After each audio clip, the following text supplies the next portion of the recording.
होंगे, आपको क्या आपत्ति है? मैं हिरेन जोशी का नाम ले रहा हूं ना, आप मत लीजिए, मैं तो लूंगा। मैं विपक्ष में हूं, मैं नाम भी नहीं लूं कि कौन है जो आज मीडिया की हत्या कर रहा है। मैं नाम लूंगा, मुझे कोई डर नहीं है। रोक लेंगे एक बार और, हवाई जहाज से उतार लेंगे, मुझे उतार लें। जब मुझे डर नहीं है तो आपको सुनने में क्यों डर लगता है? मुझे बोलने में डर रहा है। यहाँ पर हम तो पूछ रहे थे धीरज साहू, मैं आप सब जो यहाँ बैठे हैं इनको चुनौती देता हूँ। आज की डिबेट में आज तक की एंकर अंजना ओम कश्यप और कांग्रेस के जाने माने 3 प्रवक्ताओं के बीच डिबेट देखने को मिली। आज तक की प्रवक्ता अंजना ओम कश्यप ने जब विधानसभा चुनाव में हुई हार को लेकर कांग्रेस से सवाल किया तो कांग्रेस प्रवक्ताओं ने हार का कारण मीडिया को ही बता डाला। मंत्री को आजकल उन्होंने शायद कोई नया आदमी रखा है जो ट्विटर देखता है उनका, उसके साथ थोड़ी बैठक करनी चाहिए। उनको शायद पता ही नहीं वो क्या ट्वीट कर रहे हैं। आप बार बार कह रही हैं कि साहब चुनाव हार गए, आप जनता तक मैसेज नहीं ले जा पा रहे। मैं आपसे एक सवाल पूछता हूँ अंजना जी, सवाल तो वैसे आप पूछती हैं लेकिन मैं भी एक पूछूंगा आपसे। आज से 2 महीने पहले आपने कितने कार्यक्रम किए? महिला आरक्षण, प्रधानमंत्री तो सबसे महान मसीहा हैं महिलाओं के, 3 राज्यों में मुख्यमंत्री बने। अरे अपनी पार्टी में कोई महिला नहीं मिली होंगी, अंजना जी को ही बना देते। वसुंधरा राजे का में क्या कमी थी, उन्हें नहीं बनाएंगे? कांग्रेस पार्टी ने तो 3 राज्यों में महिला मुख्यमंत्री दिए हैं।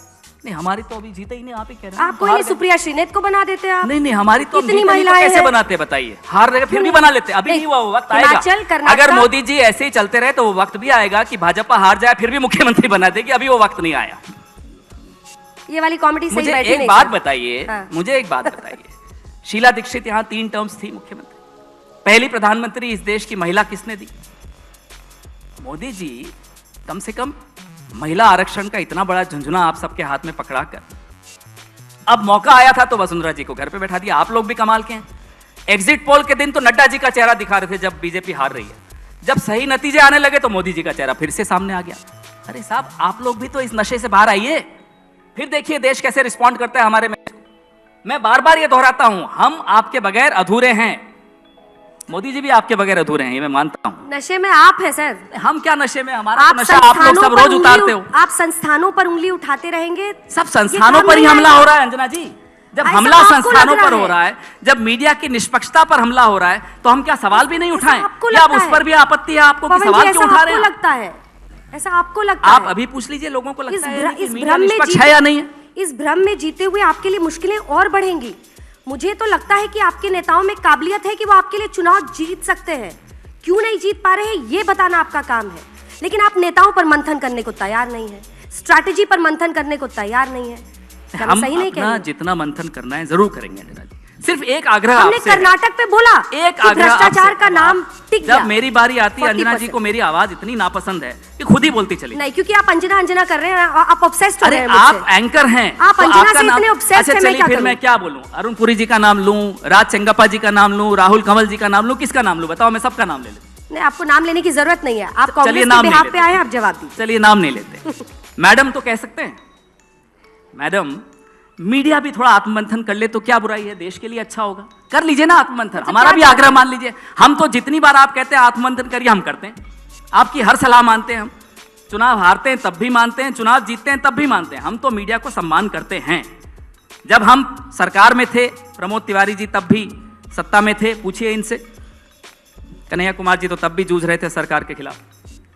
जब हम सरकार में थे, आप लोग रोज कार्यक्रम करते थे, जहाज कह दिया था। रोज कार्यक्रम करते थे आप हमारे खिलाफ। हमने तो कभी नहीं फोन करके बोला साहब आपके बॉसेस को कि नहीं अंजना जी को हटा दीजिए, उनको कम कर दीजिए। हिरेन जोशी हमारे यहाँ तो कोई था ही नहीं। बस फिर शुरू हो गया। तो क्यों नहीं शुरू होंगे? आपको क्या आपत्ति है? मैं हिरेन जोशी का नाम ले रहा हूं ना, आप मत लीजिए, मैं तो लूंगा। मैं विपक्ष में हूं, मैं नाम भी नहीं लूं कि कौन है जो आज मीडिया की हत्या कर रहा है। मैं नाम लूंगा, मुझे कोई डर नहीं है। रोक लेंगे एक बार और, हवाई जहाज से उतार लेंगे, मुझे उतार लें। जब मुझे डर नहीं है तो आपको सुनने में क्यों डर लगता है? मुझे बोलने में डर रहा है। यहाँ पर हम तो पूछ रहे थे धीरज साहू, मैं आप सब जो यहाँ बैठे हैं इनको चुनौती देता हूं, इनके मोबाइल उठाकर देख लीजिए मीडिया वालों के। सुबह हिरेन जोशी जी का फोन मैसेज आ जाता है, एजेंडा सेट हो जाता है। बस शुरू। चुनौती है ये मेरी। मैंने देखे हैं वो मैसेजेस, ऐसे नहीं बोल रहा हूं, मैं जिम्मेदारी से बोल रहा हूं। 15 साल में सरकार में बहादुर तो प्रमोद जी आप निकले, आपने धीरज साहू पे जवाब दिया। धीरज साहू पे भी जवाब दूंगा। थोड़ी बहादुरी आप दिखाइए कि जब मैं आईना दिखा रहा हूं तो आईना देखिए, आप भी बहादुरी दिखाइए। मैं आईना दिखाने ही आया हूं यहाँ, मैं आया हूं तो दिखाऊंगा। अब आइए धीरज साहू पर। मैंने उसका सबसे पहले जवाब आपको दिया। महेश शाह, एक और शाह का भी नाम लेते लेते रह गया, अमित शाह। किसका बैंक है वो जिसमें सबसे ज्यादा नोटबंदी में नोट बदले गए? मैं तो 2 शाह का नाम ले लिया, आप सुनने की हिम्मत है आपकी? दोनों शाहों का नाम धीरज साहू बोल रहे हैं। धीरज साहू का तो हमारे प्रमोद जी ने भी जवाब दे दिया, मैंने शुरू में ही जवाब दे दिया। अरे जिनका पैसा है उनसे पूछे ना, हमसे क्यों पूछ रहे हैं आप? वो तो ठीक है, लेकिन ये नोटबंदी का सवाल आपने क्यों नहीं पूछा उस कोऑपरेटिव बैंक से? हम तो ये पूछ रहे हैं, कहां है महेश शाह? पूछिए ना, जवाब दिलवाइए ना हमें। सवाल परसेप्शन का है, इसके बावजूद मोदी क्यों जीत रहे हैं? आप परसेप्शन की बात कर रहे हो, मैं तथ्य दे रहा हूं आपको। It's facts versus perception, I am giving you facts. Why are you scared of facing these facts? किसी ने ऑडियंस से कहा भूख हड़ताल पे तो बैठो आप लोग। कब बैठे थे क्या मोदी जी भूख हड़ताल पे प्रधानमंत्री बनने से पहले?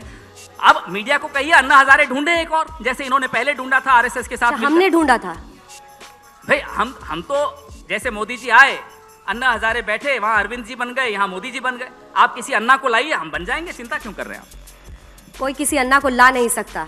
नहीं, हमें सब मालूम है। अन्ना पैदा होते हैं और अन्ना के तरह लोग अन्ना पैदा आंदोलन होते में हैं और जब फिर सो जाते हैं। पवन जी, आंदोलन को आप बिलिटल मत कीजिए, क्योंकि उस आंदोलन में क्या जो भी है, नहीं, मैं नहीं बिलिटल करूंगा। उस आंदोलन से कईयों की दुकान चली, मीडिया में भी कईयों की दुकान चली, ये भी सही है, पॉलिटिक्स में भी कईयों की दुकान चली, इसलिए मैं उसको बिलिटल नहीं कर रहा हूँ। लोकतंत्र की ताकत आंदोलन होते हैं, लेकिन उस आंदोलन के पीछे मीडिया का भी एक बड़ा हाथ था। आज वो मीडिया कहाँ है? मैं सिर्फ ये पूछ रहा हूँ, आज वो अन्ना हजारे कहाँ है? मतलब मैं सिर्फ ये पूछ रहा हूँ। आप चाहते हैं कि मीडिया आपको जिता दे? नहीं, मीडिया तो न जिताता है न हराता है, आप ही कह रही हैं। तो आप बात परसेप्शन की हो रही है, आप ही कह रही हैं। तो मीडिया जो परसेप्शन बना रहा है आप विपक्ष के बारे में, राहुल गांधी जी के बारे में, मोदी जी के बारे में, आप उस पर भी तो थोड़ा सवाल उठाइए कि ये परसेप्शन आप किस आधार पर बना रही हैं? हम जो अगर सवाल अब कन्हैया जी को बोलने दीजिए। चलिए, आपने मुझसे पूछा था इसलिए मैं जवाब दे रहा हूं। जब मैं ज्यादा बोल देता हूं कहते हैं नहीं, आप आज एकदम फॉर्म में, आप ऐसे ही डटे रहिए, बल्ला उठा के आप डटे रहिए। बस ये जरूर कीजिए कि कभी कभी जब बंद कमरों में बैठे तो अपने नेताओं को भी आईना दिखाते रहिए। सब जगह सब आईना एक दूसरे को दिखाते रहते हैं, लेकिन अभी यहाँ हम बैठे हैं तो मीडिया से भी कुछ सवाल पूछेंगे। रेवंत रेड्डी सीएम बने हैं वो तेलंगाना के, और उन्होंने कहा आपको खुशी हुई ना? जरूर, हमने उनका सबसे पहले इंटरव्यू किया था। नहीं, आप निष्पक्ष हैं तो आपको खुशी हुई होगी। पवन जी उस समय पता नहीं टीवी देखते नहीं देखते। रेवंत रेड्डी का पहला इंटरव्यू मैंने नहीं किया होगी कि नहीं? पवन जी जब जीतेंगे आपको खुशी होगी ना? आप निष्पक्ष हैं। आप पवन जी को पार्टी का अध्यक्ष बनाइए। पार्टी का अध्यक्ष तो अभी बने हुए हैं, सारे फैसले ले ही रहे हैं वो मीडिया के। मतलब वो अभी अध्यक्ष एक बने हुए हैं, बन जाएंगे भविष्य में, ऐसा क्या है? आपको इसमें भी आपत्ति नहीं, बिल्कुल नहीं। नहीं, कन्हैया जी, अंजना जी आज निष्पक्ष हैं और आज हमको मौका आज निष्पक्ष है नहीं, हम लोग सदा निष्पक्ष हैं। हाँ, रेवंत रेड्डी सीएम बने जी, और आपके युवा नेता वहां पर, वो हालांकि एबीवीपी से शुरुआत की थी उन्होंने, गौ पूजा करते हुए वो वोटिंग वाले दिन गए और ये किए। कांग्रेस के जो रीजनल लीडर्स हैं वो सॉफ्ट हिंदुत्व को अपना रहे हैं, क्योंकि बीजेपी हिंदुत्व, राष्ट्रवाद और अब तमाम जितनी भी स्कीम्स हैं, चाहे वो लाडली बहना स्कीम हो, 450 में सिलेंडर हो, ये तीनों को मिलाकर जनता के बीच में पहुंच रही है। तो आपके क्षेत्रीय नेता सॉफ्ट हिंदुत्व को, चाहे वहां पर हनुमान जी का मंदिर बनाना हो कमलनाथ जी का, या फिर एक यात्रा हनुमान जी के लिए निकालनी हो, या फिर धीरेन्द्र शास्त्री के कदमों में जाकर ये कहना हो कि हिंदू राष्ट्र होना चाहिए, क्या कांग्रेस के लिए भी ये एक बड़ा मैसेजिंग है कि अल्टीमेटली आपको ये कॉकटेल अब इंडिया में बनाना पड़ेगा? Hindu majoritarianism is to stay. देखिए, आप मैंने इस देश की आध्यात्मिक परंपरा को कॉकटेल कह रहे हैं, ये तो ठीक बात नहीं है। इस देश में ज़्यादातर लोग हिंदू हैं, हिंदू रीति रिवाज को मानते हैं। यहाँ ही हम लोग 3 लोग बैठे हुए हैं, तो क्या प्रैक्टिस करते हैं उसको छोड़ दीजिए, लेकिन सबके नाम से ही पता चल रहा है कि हिंदू हैं। मेरा तो नाम कन्हैया है, आपका अंजना है, अंजनी पुत्र पवन सुतनामा। तो कहने का पॉइंट ये है कि जब आप इसको एक राजनीतिक दल या विचारधारा से जोड़ते हैं तो उसमें एक फ़र्क होता है। जैसे हर पुरुष पुरुषवादी नहीं होता है, वैसे ही हर हिंदू जो उस आध्यात्म में भरोसा करता है, जीने के तरीके में भरोसा करता है, पाप पुण्य सही गलत स्वर्ग नरक को मानता है, वो भी जो है ना हिंदूवादी नहीं होता है। ये एक राजनीतिक विचारधारा है। अगर आप राजनीतिक विचारधारा की बात कर रहे हैं, अगर मैं सही हूँ, तो राजनीतिक विचारधारा में ना ये सॉफ्ट और हार्ड नहीं कहना चाहिए। ये मीडिया के द्वारा गढ़ा गया टर्म है। जहर जहर होता है, सांप का बच्चा भी उतना ही जहरीला होता है जितना वयस्क होता है। और हम लोग कोई क्रीम थोड़ी बेच रहे हैं मैडम, कि मुंह में लगाने का अलग क्रीम, तलवा में लगाने का अलग क्रीम, ये थोड़ी होता है। एक राजनीतिक विचारधारा है वो, और वो राजनीतिक विचारधारा जिसको आपने कहा कि हिंदुत्ववादी, उसको बीजेपी रिप्रेजेंट करती है। लेकिन कांग्रेस पार्टी हिंदुइज्म, जो इस देश का सांस्कृतिक इतिहास है, जो आध्यात्मिक परंपरा है, उसको हमेशा से मानती है।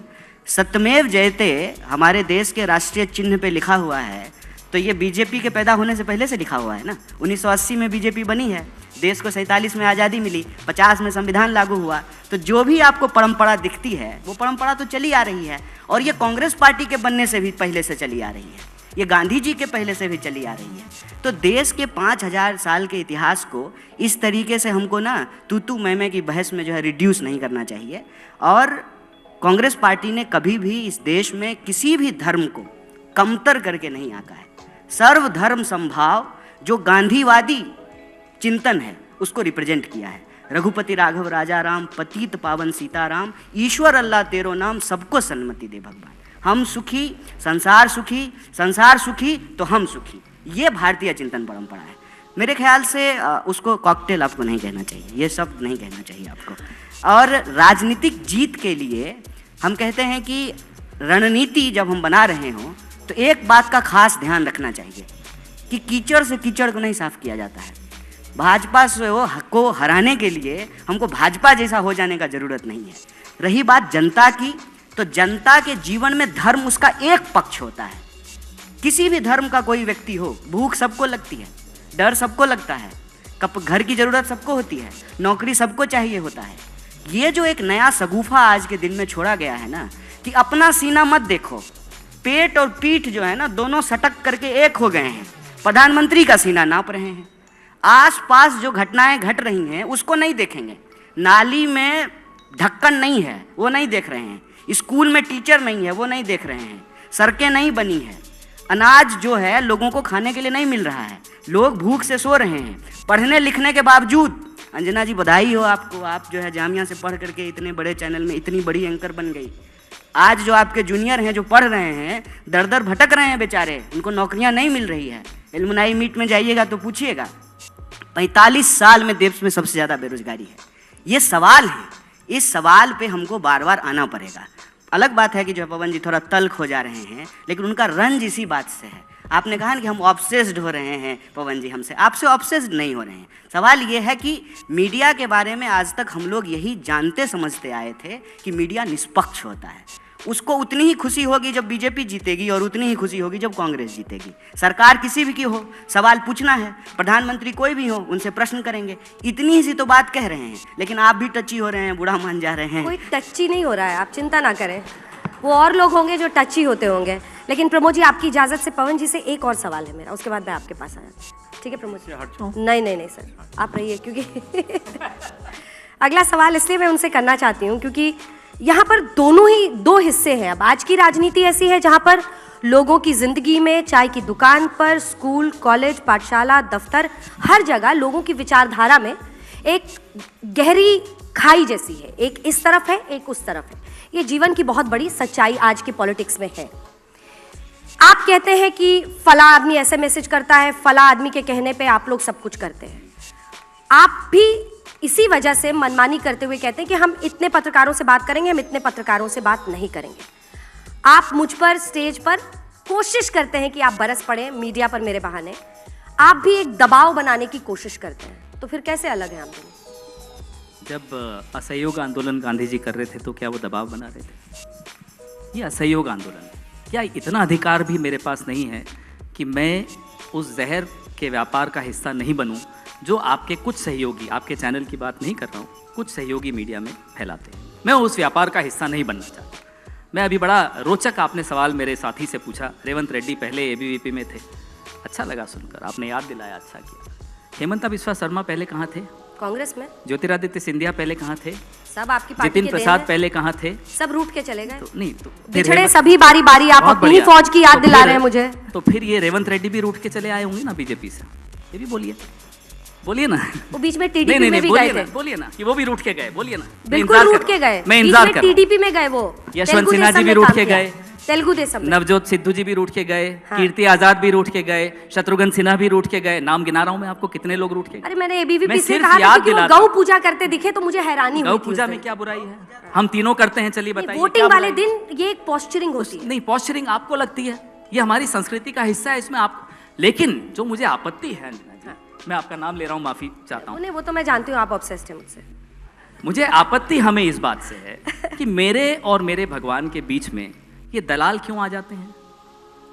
आप बड़ा विशाल अयोध्या में मंदिर की पूजा होने वाली है, ऐसा इवेंट होने वाला है जो पूरी दुनिया ने कभी नहीं देखा होगा।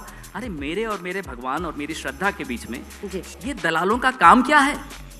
और आप उसको सेलिब्रेट करती हैं दलाली को।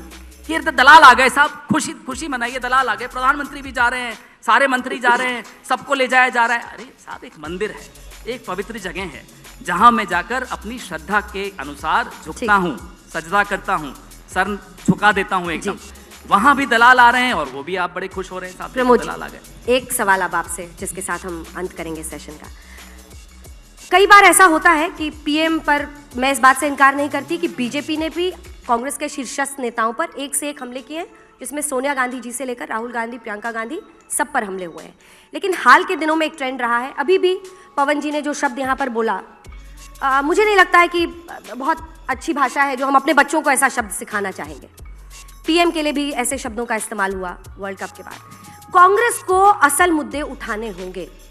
संसद में बने शेर के दांत का साइज छोटा है या बड़ा है, ग्रीन रूम में जाकर किस प्लेयर से मिले नहीं मिले, ये सब छोड़कर बेरोजगारी, महंगाई और ऐसे मुद्दों पर अगर कांग्रेस जनता के बीच ज्यादा जाएगी तो ज्यादा आपको लगता है आपके अनुभव के आधार पर कि वो बेटर काम करेगा, क्योंकि वो इश्यूज हैं। देखिए, ये बात मैं बिल्कुल दिल से बोल रहा हूँ। हो सकता है जैसा जवाब चाह रही हूँ वो ना हो, पर मैं अपने दोनों काबिल साथियों का इस बात के लिए तारीफ करता हूँ कि पूरी दृढ़ता के साथ उन्होंने कांग्रेस के विचार रखे हैं